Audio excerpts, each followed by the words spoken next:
Good morning, boys and girls. Welcome to Nigel from NigelTry.com again. So, I woke up 2 Fridays ago with a really, really weird experience, right? And I want to share it with you. Some of my learning experience of that. So, I woke up in the morning, and it's about maybe 5:30 in the morning, so it's still dark. So, I got off my bed and I immediately fell down to my right and rolled. First time in my life, like that. It's a weird, like I thought like a semi ninja roll. And then as I sat on the floor, I realized that actually I was very clear headed, And I thought, hey, I tripped and I fell, right? So I thought just it's okay.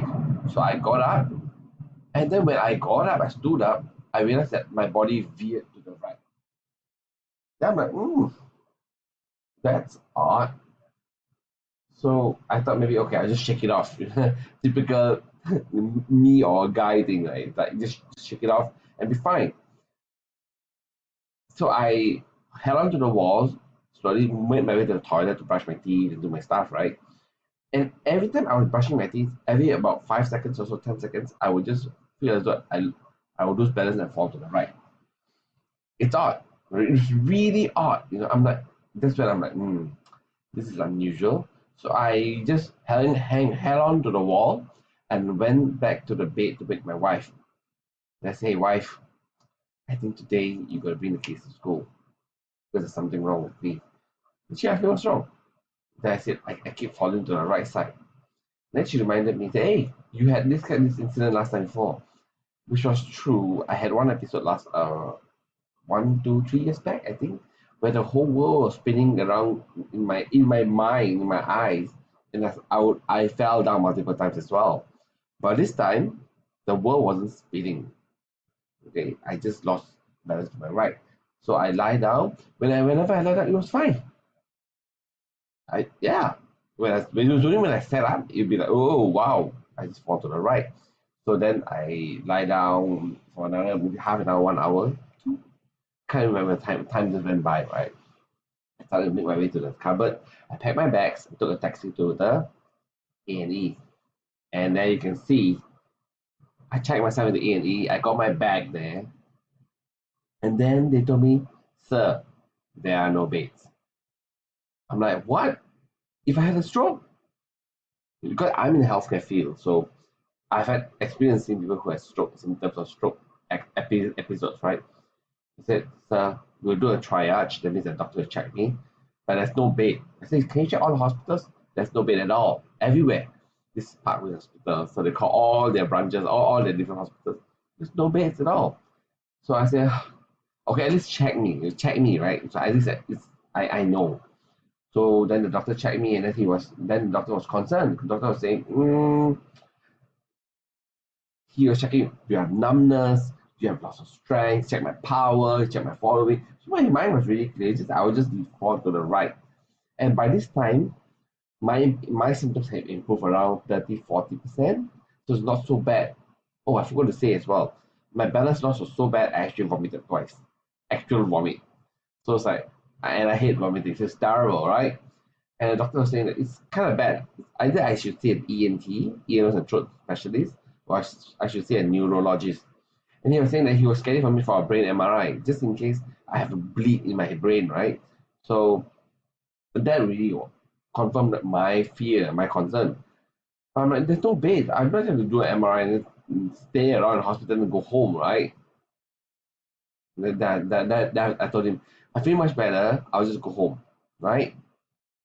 Okay, then I went home, and then I made an appointment to see a neurologist. Right, the next day, my family were poking fun at me. Nigel, you can still wait for the next day. You're not worried?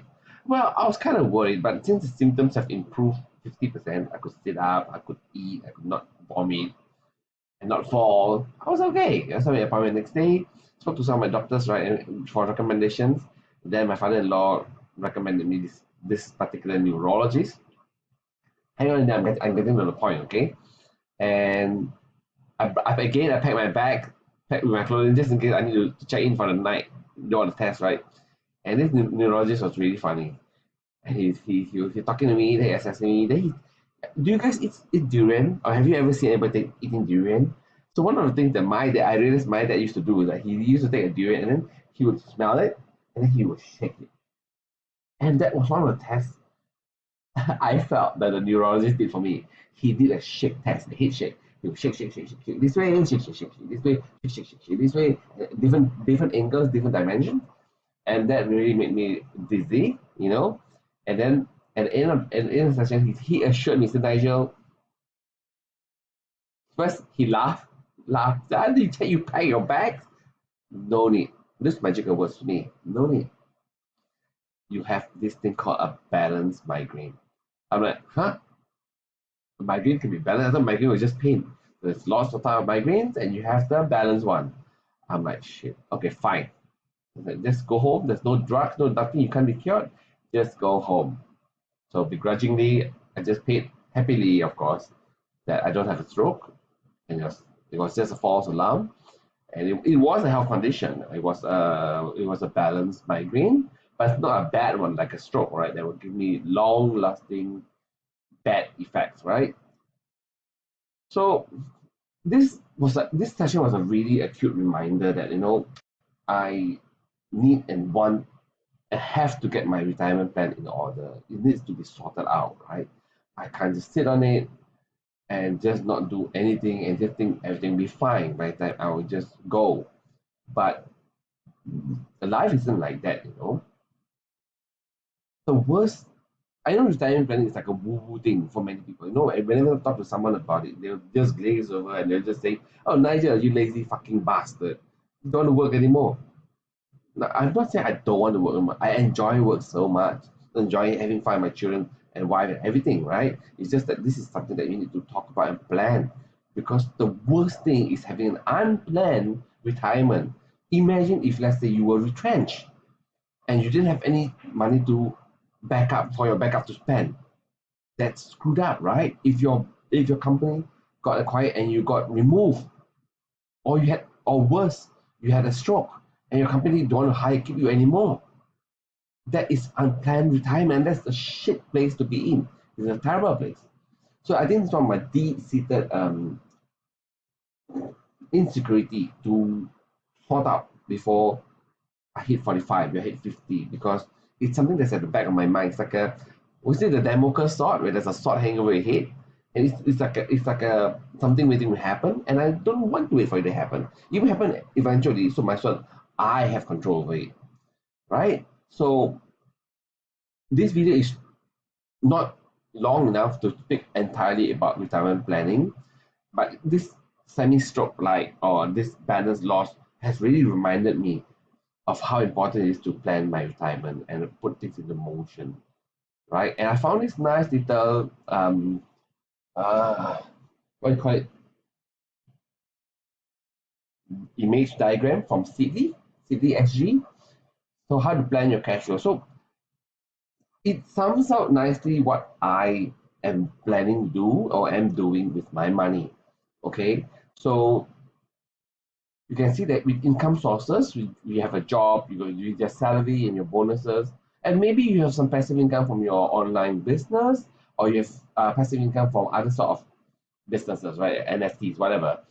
And then you minus off whatever expense that you have. If you keep your expenses as low as possible, I mean, still have fun lah. Okay, you still can buy some luxury, but push as much savings as you can have, and then to buy more income generating assets.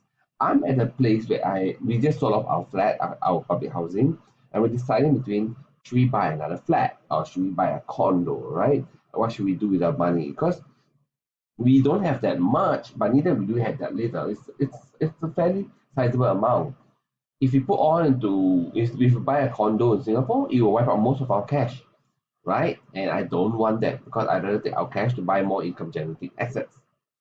Okay, if I buy a big place and buy out most of my cash, I have no income generating assets and no cash. Right?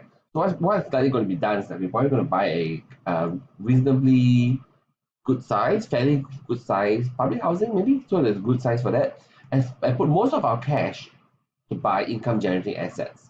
I have our own business right now, which will continue to grow. And with that, I can invest more later. And I'll be probably looking into going into stocks and bonds and REITs eventually, right? I'll be going for some courses to bump up my ability to earn more from my dividend stocks, as well as another course to also improve my 10, 20, 50, 100 bagger cryptos. And that will again fund more dividend stocks. So that's what I learned on swiftly kick the butt to remind myself that life is really short, you know. We got to plan for what kind of life we want to live. We got to design it ourselves and not leave it to luck, to chance, luck, or fate. I mean, there is element of chance, luck, or fate, but wherever possible, especially when it comes to retirement, I want it to be a planned one and not an unplanned one. So, boys, guys, that's all I have for you today. If you hadn't planned your retirement and hadn't put action into it, I'll be coming with a series of videos to just show you what I'm doing and how much I've been making and what I'll be allocating for that. Let's go step by step, okay? It's a big topic, but something that I'm really passionate for, both early retirement and passive income and cash flow. Really important stuff to me. And I bet it's going to be important to you too. So if you haven't subscribed to my channel, do subscribe, hit the like button. See you guys. Bye.